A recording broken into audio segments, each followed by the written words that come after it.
ដែលទេវតាឆ្នាំថ្មីត្រូវយាងមកទទួលតំណែងគ្រប់គ្រងថែរក្សាមនុស្សលោក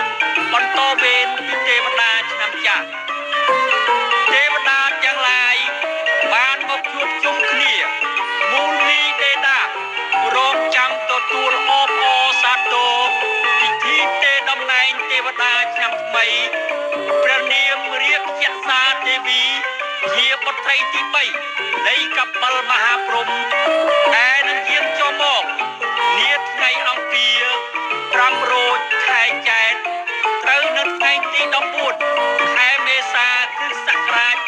2009វេលាម៉ោង1:36នាទី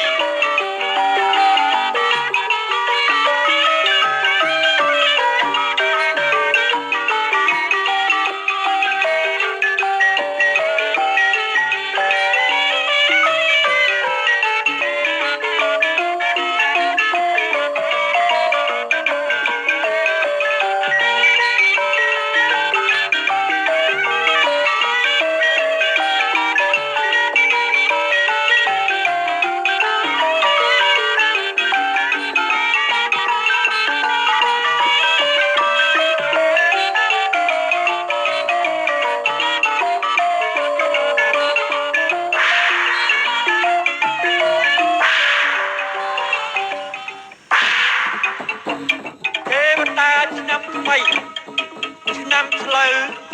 ព្រះនាមរាជយក្សាទេវីជាបុត្រីទី3បានយាងចុះមកដល់ហើយ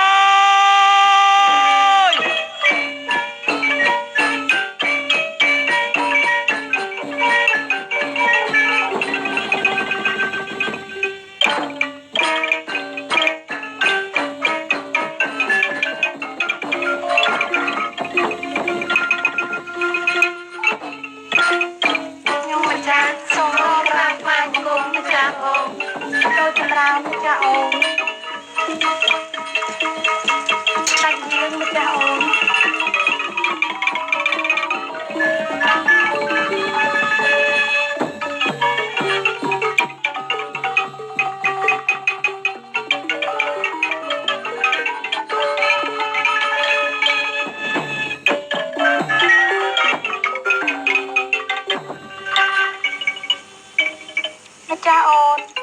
តាមដងវិគាដែលម្ចាស់អូនយាងមកតើម្ចាស់អូនបានជួបនឹងហេតុភេទអ្វីចម្លែកដែរឬទេឬម្ចាស់អូនបានសុខកាយសប្បាយព្រះរាជហឫទ័យរៀងរៀបរហូតមកបបិទ្ធម្ចាស់បងខ្ញុំម្ចាស់ព្រមទាំងទេពនិករជាបរិពារទាំងអស់បានប្រកបដោយសេចក្តីសុខកាយសប្បាយព្រះរាជហឫទ័យទាំងអស់ទីក្រទូប្របីណាស់ម្ចាស់អូនចុះព្រះសិរសាព្រះបិតាវិញតើម្ចាស់អូនបានប្រារព្ធពិធីដង្ហែប្រតិសិនជុំវិញមណ្ឌលទាឋានកៃលាសហត្ថបទុមតាមប្រពៃណីហើយឬនៅព្រះម៉ែម្ចាស់បងខ្ញុំម្ចាស់បានរៀបចំប្រារព្ធពិធីប្រតិសិនជុំវិញមណ្ឌលតាមព្រះរាជបណ្ដំសពគ្រប់អស់ហើយក្រាបទូល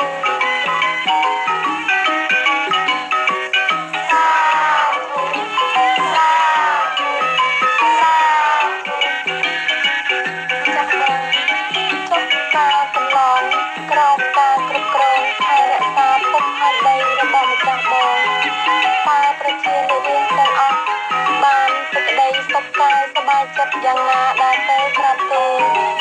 ម្ចាស់អូនតើអំលើនៃការកសាងសង្គមជាតិប្រជារាស្ត្រទាំងអស់បានសុខកាយសប្បាយចិត្តណាស់ទាំងការហូបចុកទាំងការស្លៀកពាក់សំរុំទៅតាមប្រពៃណីជាតិជួយកសាងជាតិមាតុភូមិឲ្យរីកចម្រើនទៅមុខជាលំដាប់រួបរวมគ្នាយ៉ាងជិតស្និទ្ធជាមួយមន្ត្រីរាជការនៅក្នុងសង្គមជាតិរបស់គេផងណាម្ចាស់អូន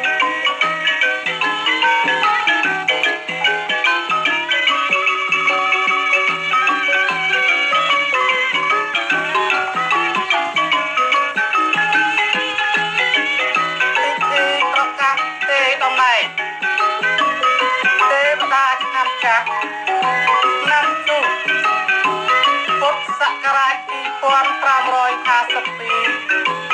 សូមប្រកាសទូលថ្វាយដំណឹងដល់ទេពនិករនិងប្រជានារីទាំងអស់ឲ្យបានជ្រាបថាពិធីផ្ទេរតំណែងថ្វាយទេវតាឆ្នាំថ្មីឆ្នាំឆ្លូវពុទ្ធសករាជ2553ត្រូវប្រារព្ធធ្វើនៅពេលនេះហើយបបិទ្ធព្រះនាងឆ្នាំចាស់កន្លងទៅប្រជានារីក្នុងដែនជម្ពូទ្វីបទាំងមូលមានសេចក្តីសុខសប្បាយជាធម្មតាដោយឡែកប្រទេសកម្ពុជាបានទទួលនៅសន្តិភាពនិងរីកចម្រើនគ្រប់វិស័យអំណេះពីពេលនេះឆ្នាំនេះតទៅទេវតាឆ្នាំថ្មីពិតជាប្រកាន់យកបានរក្សាទុកបាននៅសច្ចធម៌យុត្តិធម៌និងសន្តិភាពជូនប្រជារាស្ត្រតរៀងទៅបានពិតប្រាកដជាមិនខានសូមឆ្នាំថ្មីចិត្តថ្មីគំនិតថ្មីកើតមានក្នុងសន្តានចិត្តកុលបុត្រកុលធីតាខ្មែរគ្រប់រូបដើម្បីចាប់ដៃរួមកម្លាំងសាមគ្គីពួតដៃគ្នារុញច្រាននាវាកម្ពុជាឆ្លងកាត់រលកធំធ្វើដំណើរឆ្ពោះទៅត្រើយសន្តិភាពនិងសុភមង្គលវិបុលសុខមហាប្រសើរថ្លៃថ្លារៀងរៀបតទៅ